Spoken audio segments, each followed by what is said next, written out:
The UFC GOATs. That is what we are talking about today. Okay, now understand this. When we're having the GOAT discussion, we've been getting pretty crazy. You have the resume kids, you have the old heads, you have the casuals, and I'm going to be real, if you go too extreme in any one of those directions, you get something like Arman Sarukian's better than Israel Adesanya. I'm sorry, bro, I know I missed a lot, but I'm sorry, dog. What? Brother, what? What is how have y'all made Arman Sarukian the most overrated person at lightweight when Justin Gaethje's right there? Okay, but that's a whole other rant right there, okay? When we're talking about the GOAT debate, the truth is there's only a few acceptable answers. The truth is, if you come up to me and you say, Conor McGregor, Khabib Nurmagomedov are the greatest UFC fighters to ever live, I'm gonna look you dead in the eye and I'm gonna be like, no, brother, no. Or I'm not even going to say, I'm going to be like, oh, that's really cool, buddy. That's, wow. Woo. I'm going to talk to you like I talk to a third grader bringing home an oil painting. I'm not even kidding you. That is the level of conversation that we're going to have, okay? But then there's other ones. I notice the old heads tend to have this weird favoritism to an Anderson Silva, a Fedor Emelianenko, despite the fact that Fedor Emelianenko didn't ever compete in the UFC, which at that point, I'm sorry, if you want to say that the UFC was not the premier talent in MMA, fine. But saying that it wasn't like number one or number two at certain points in time, especially for heavyweight, brother, you're just delusional. Okay, that's an old head argument. And that got me thinking. I want to start slandering some of your guys' GOATs. Everybody, from Jon Jones, Anderson Silva, GSP to, believe it or not, Amanda Nunes. Some of y'all are pick-me's. Okay, I'm sorry. Some of y'all got to be exposed. We're going to be going through the acceptable GOATs of the sport, and I'm going to be hitting you with some slander, with what I would hit you with. This from valid to, brother, I think you're a casual. That is what we're going to be covering today, okay? Now, if you like the video, consider like, comment, and subscribe. I think we're at like 19,000 subscribers, which is kind of weird because it's like, I don't know. I do that stuff too. So like it's kind of strange to look at it from that point of view. But you know what, bro? Let's try to get 50,000 subscribers before the end of the year. That's the goal on here. I think that's possible with the support of you guys. And if we get to 100,000, okay, I'll go down to Miami. I'll go spar Strickland. You know what? At that point, let's do it. Okay, let's get into the video. Let's go. Jon Jones. Let me tell you, this is what I know about you, okay? You are a hypocrite to the highest degree. Whenever somebody gets popped for any level of PEDs, you'll say, how could they, okay? I'm sorry, bro. If you are a Jon Jones fan, TJ Dillashaw has to be considered one of the greatest bantamweights to ever live. You cannot play this double standard to a hilarious degree to the point that you believe Jon Jones' legacy should not be questioned at all, even though, guess what? He's the GOAT of the sport, but also the guy that has tested positive for PEDs more times than any other person in this argument, including Anderson Silva, okay? And there's Anderson Silva copium. Do not get me wrong about it, okay? That I have to deal with on a day-to-day basis.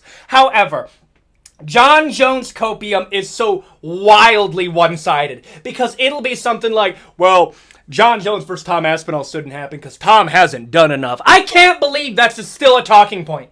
Brother, it is. It's not just rage bait, bro. You are actively calling upon the demons that live inside my soul to absolutely eviscerate you with the unforgivable curses that I'm about to just on top of you. Brother, hypocritical to the utmost degree. If anybody has any level of difficulty with Jon Jones, you'll be like, they're bums. But also these wins mean the utmost. Like, y'all in the same breath will say Daniel Cormier's a bum. In the same breath that you'll say Daniel Cormier is one of the best wins of Jon Jones. You guys will discredit Daniel Cormier to a degree. Well, you'll say that he shouldn't even be in the top 15 ranking because he's a bum. Even though if you go through Jon Jones' career, Daniel Cormier is arguably the single most impressive win in his entire career. I'm sorry. What else do we have? Oh, whoa. We got Vitor Belfort. Amazing. Anderson Silva has that. Move on. Dominic Reyes. Don't even get me started with that Dominic Reyes one. I'm sorry, dog. If you are a Jon Jones fan, I don't ever want to hear about the UFC just keep putting him down. Jon Jones has received more Dana White privilege than any other athlete that's even been within, like, I'm sorry, bro. Conor McGregor doesn't get this level of favoritism. Jon Jones, if this was any other sport, would have been booted from the sport effective immediately. But no, I'm sorry, we have our own diet version of O.J. Simpson over here, and we have to call him the GOAT despite the PED stuff, despite the fact that he should have lost to Dominic Reyes, and then Dominic Reyes got absolutely starched by the next generation, but then they'll say, oh, well, Glover became champion and Jon Jones beat Glover. But then if I say, hey, if Jon Jones loses to Tom Aspinall, what does that mean? Well, Jon Jones is out of his prime. Alex Pereira is literally the same age as your GOAT. Okay, well, primes work different. You know primes work different? Because Jon Jones had the endocrine system of a 3-year-old eunuch male. I'm sorry, bro. We're getting at... Oh, my goodness. I missed this. Okay. When I'm looking at Jon Jones, I'm sorry. As much as hated I get it, it is a valid take. But oh, my goodness, brother. Argue your points well. You can't be hypocritical. You can't be getting on anybody for PEDs. Nobody for PEDs, dog. Not a soul, okay? You have to be basically a saint to pick Jon Jones. And even then, you could take Jon Jones out of the GOAT argument altogether due to the PED stuff. And y'all have to respect that. I'm putting it, it's a valid take. But oh my goodness, man. Anderson Silva. Okay, let me tell you something about Anderson Silva fans. That's what I've realized, okay? They are the exact opposite of the resume, bro. Because they believe it doesn't matter who you beat, it's how many wins you have. Which, I'm sorry, bro, that is an extreme take. An extreme take. Brother, if we took that line of reasoning, Rickson Gracie is the undisputed GOAT of combat as an activity. Brother, he had like 250 wins in Val Tudo. Well, that doesn't count. And according to you, it doesn't matter the caliber of competition. It only matters whether he got a win or a loss. Rickson Gracie was putting up absolutely insane numbers back in the day. Well, those were against mechanics. Oh, well. Oh, okay, so caliber of competition matters when he's facing a mechanic from Brazil, but Anderson Silva facing somebody that barely knows how to strike I have to pretend in your mind that Rich Franklin, the substitute teacher, is the same level of striker as an Alex Pereira or a Robert Whittaker for an Israel Adesanya. Oh, that's another one, dog. Brother, Anderson Silva fans, low-key kind of hypocritical, too. You want to know why? If you are an Anderson Silva fan, you cannot be on Izzy for a losing streak. Oh, my goodness, bro. Yeah, he's out of the GOAT debate because he lost to, who did he lose to again? Oh, Nasruddin Imavov, Strickland, and Pereira and Dricus. Guess what? Dricus became champion. Strickland became champion. Adesanya was able to get the get back on Pereira, and then Pereira went on to do that. Brother, the Pereira win from Adesanya has aged so exponentially well. I will defend that right away. Oh, well, yeah, but like he lost to Nasruddin Imavov out of the GOAT debate. Anderson lost to Uriah Hall. Lost to Uriah. Brother, Uriah got kicked out of the UFC. Anderson Silva lost to Uriah Hall. I had to witness that. Okay? Oh, well, the losses were flukes. And actually, if you guys were actually cultured, you would know that the reason that he lost was because of he broke his leg on this crazy incident. What was the crazy incident? What was the crazy incident that he broke his leg? No. What was it? Oh, he got his leg checked. That's what happened. Chris Weidman broke the leg of Anderson Silva and won. Weidman beat him so bad, destroyed his career. Weidman did that, okay? And then you guys will get on GSP, and then the GSP stuff will be like, well, I mean, like, GSP lost to Matt Serra. I mean, like, Weidman was, what? Are you really playing this game? The reason that I will regard GSP as a little bit above an Anderson Silva is Anderson Silva got the title fight on his second or third matchup in the UFC, went on the reign. The entirety of Anderson Silva's rogues gallery gets soloed by Robert Whittaker. When we argue Israel Adesanya versus Anderson Silva, the argument is that the caliber of competition that Adesanya had to face was just that much better than an Anderson Silva. And I agree with that. You have to agree with that. But no, tell me how Rich Franklin absolutely decimates Marvin Vettori. Tell me how Forrest Griffin, tell me how Vitor Belfort would destroy Robert Whittaker. Tell me how Dan Henderson is going to beat somebody like an Alex Pereira. Go ahead. Tell me. I'm sorry, dog. It is a old head psychosis to a degree that you don't want to admit that the sport has moved on from you to the point where you're like, I'm going to defend this guy's legacy that lost to Jake Paul.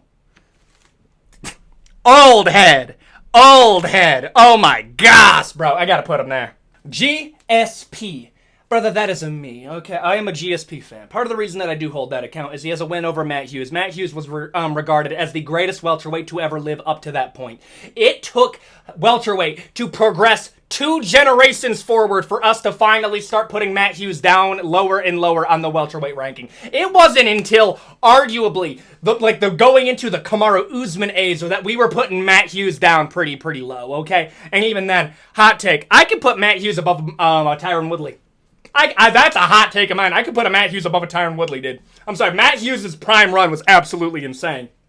But I rest my case. I'm not putting Matt Hughes in top 3. I'm just putting him in front of Tyron Woodley.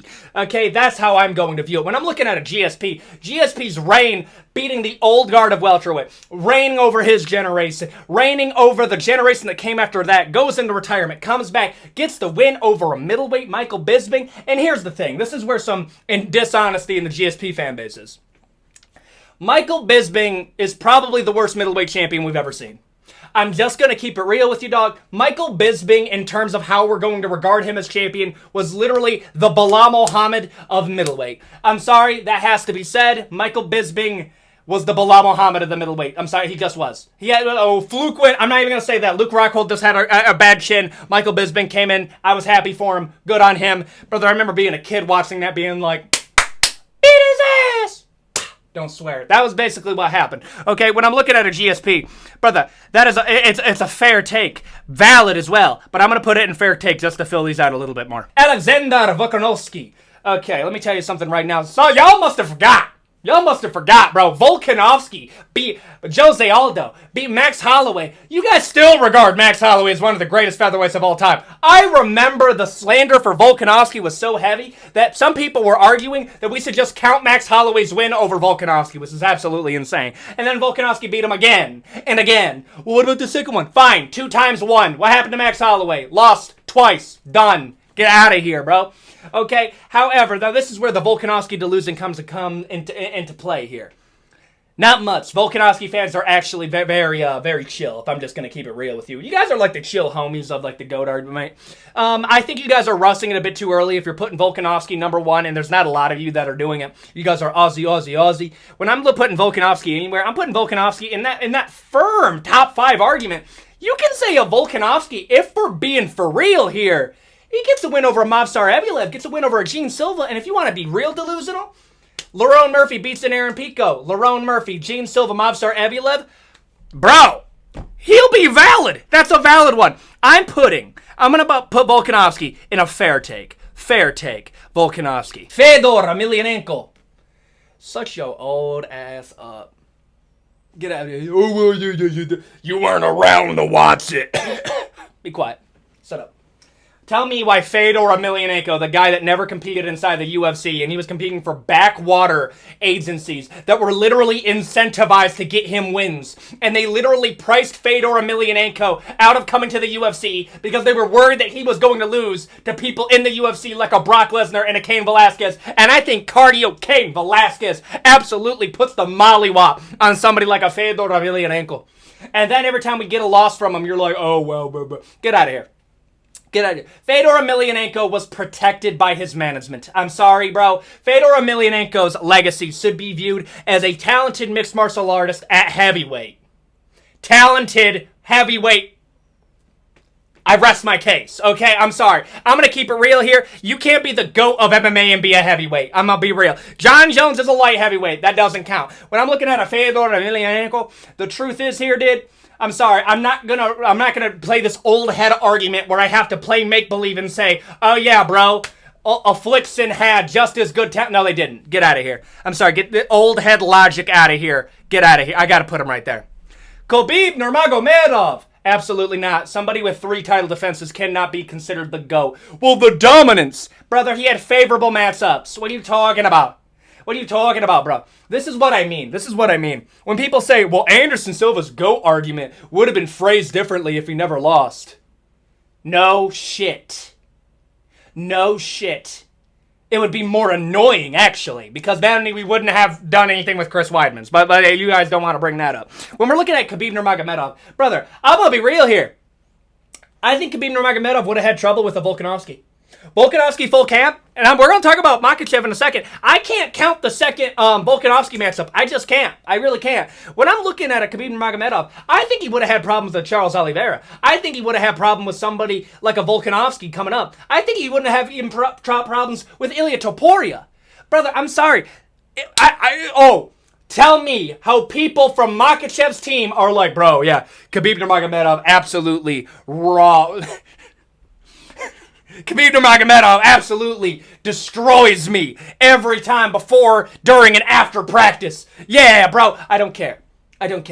Brother, I'm sorry. Ilia Topuria dropped Khamzat Chimaev in training. That's a rumor that I heard. That Ilia should be the GOAT then, actually. Bro, Ilia apparently is destroying people in sparring to the point that heavyweights don't want to face him. Get these sparring stories out of here, brother. The works of fiction, man. I'm sorry. I'm going to put Khabib Nurmagomedov. Casual take. Favorable matchups throughout his career, 100%. Catapulted in the superstardom because of Conor McGregor. And then on top of all of that, y'all try to diminish Conor McGregor's win, even though that is an impressive win. And, sorry, casual. Put it right there. Move on. Makhachev. Okay, when I'm looking at Islam Makhachev, the truth is Makhachev's getting closer and closer to that GOAT argument. I think Makhachev is the lightweight GOAT. I think Makhachev surpassed Khabib Nurmagomedov a long time ago because it frankly wasn't that difficult. Well, Khabib Nurmagomedov was the GOAT over lightweight. What do you mean it's not that difficult? Brother, I'm sorry. Being the GOAT over lightweight was like being the GOAT over bantamweight. 3 title defenses. That's it. That's literally who was Khabib Nurmagomedov fucking competing with? BJ Penn? Son Cirque? Jens Pulver? Get that out of my face, dude. I'm sorry. Makhachev going in there was able to beat the legacy of Khabib Nurmagomedov. Had tougher matchups as well. And what I mean by tougher matchups, Volkanovski. I'm sorry. Well, you had different trouble. You know what I dislike? You know what I dislike here, bro? I hate this argument of every single person after Khabib Nurmagomedov is after their prime, and Makhachev got the out of their prime. No. During their prime, Khabib, out of their prime against Makhachev. I don't like that argument. I don't. I'm sorry. Dustin Poirier had the best performance of his career in the Conor McGregor matchups. I don't buy that for a second, okay? Get that out of my face. When I'm looking, I think Khabib beats a Tony Ferguson. I think people get delusional about that. But I think Makhachev, if we're being for real here, lightweight, GOAT. GOAT of the sport? No. However, I would argue it's more of a fair take than a casual take. Yeah, I think that's valid. Conor McGregor. You started watching UFC yesterday, or you have a brain cell count of single digits. I'm sorry, bro. That's the only 2 ways that I can do it, bro. Conor McGregor is not a serious... It's a hot take to say Conor McGregor's top 15 of all time. I'll say that right now. It's more of a hot take to say Conor McGregor's top 15 of all time. You are I don't even know how to describe you. I don't even know if you're an MMA fan. You looked at Conor McGregor's leaks salivating. That's the type of fan you are. Conor McGregor. I'm putting that in casual. Get that out of my face. Demetrius Johnson, you are anti-establishment to the utmost degree. You hate the UFC as a corporation, but you love martial arts as a thing. That is all I gotta know about you. You are a man of culture. You're the type of person to call pop carbonated beverage. That's the type of person you are, okay? And I respect you, but you do get kind of annoying. The fact is, bro, Demetrius Johnson will be viewed as the flyweight GOAT to the end of time. That is the truth that you got to be comfortable with. However, viewing Demetrius Johnson as the GOAT over the sport, you kind of have to look over the fact that caliber of comp in the flyweight division was not as comparable to like lightweight during Khabib's era and even bantamweight during modern era. I'm sorry, the sport has progressed. Demetrius Johnson reigned so long that we allow him to be the GOAT over flyweight, and the UFC treated him poorly. And part of the reason that Demetrius Johnson is viewed the way that he is, crazy highlight reel, one of the most balanced combat sports athletes to ever live, and on top of all of that, he's just a cool dude. Just a cool dude. I'm putting Demetrius Johnson, if I'm being real here. It's an old head take, but I respect that old head take. I respect it. Amanda Nunes. Brother, she ain't gonna sleep with you. She ain't. I get it, brother. You're the type of person to walk up to a 7'7" Amazonian powerlifting woman and look her dead in the eyes and say, uppies. That is you. I understand the game. I respect it halfly, but you're taking it to a dishonest method. I'm sorry. Amanda Nunes is the single greatest women's combat sports athlete to ever live. We literally peaked. There will never be another woman that's ever surpassed Amanda Nunes, the lioness. But at the same time, brother, not to go to the sport. It's literally separate for a reason. If you want to play this, then I say Amanda Nunes, Francis Ngannou, book it, Saudi Arabia now. Oh, you don't want to do that? Okay, then we're not going to do that. Amanda Nunes, Sean O'Malley, book it now. Oh, we're backing out of it? Fine. Amanda Nunes, Volkanovski, book it. No? Okay. Disqualified from the GOAT debate. Disqualified. Brother, you are a pick-me. Get that out of my face. She ain't gonna get with you, little bro. Get out of here. Yeah, get out of here. Ilia Topuria. Ilia Topuria is not even above Volkanovski on the GOAT debate. I'm sorry, bro. If Volkanovski ended his career right now, he would be viewed as a more impressive version of Conor McGregor. That is about it. Ilia surpassed Khabib Nurmagomedov on the GOAT list. That's about it. That is the metric by which I judge it. Ilia Topuria has not surpassed Demetrius Johnson. He has not surpassed a Makhachev. He has not surpassed a Volkanovski, let alone a GSP or a Jon Jones. He's getting up there. But I need more wins out of Ilia Topuria. I need him to send out Justin Gaethje on a stretcher, and if he beats Makhachev after that at lightweight or welterweight, then we're putting him in that top 3 argument. And then even then, I want one more win, and we can keep on going. Ilia Topuria has the highest ceiling out of everybody on this list right now, aside from maybe Makhachev. But Ilia Topuria, if I'm being for real here, if you're saying he's GOAT now, brother, you are a casual, and that's where I gotta leave it. And there you go. That is me slandering your MMA GOATs, okay? It was a good video to get the cobwebs off. I'm coming out of retirement yet again. I'm coming out of my Khamzat Chimaev arc in honor of Khamzat Chimaev facing Dricus du Plessis. We have probably 3 videos a week coming out on this channel if you haven't tell. To give you an idea, for anyone who's stuck around and you're like a Cage-Side Combos fan, let me catch you up on the lore. I got 200,000 subscribers on like a separate channel.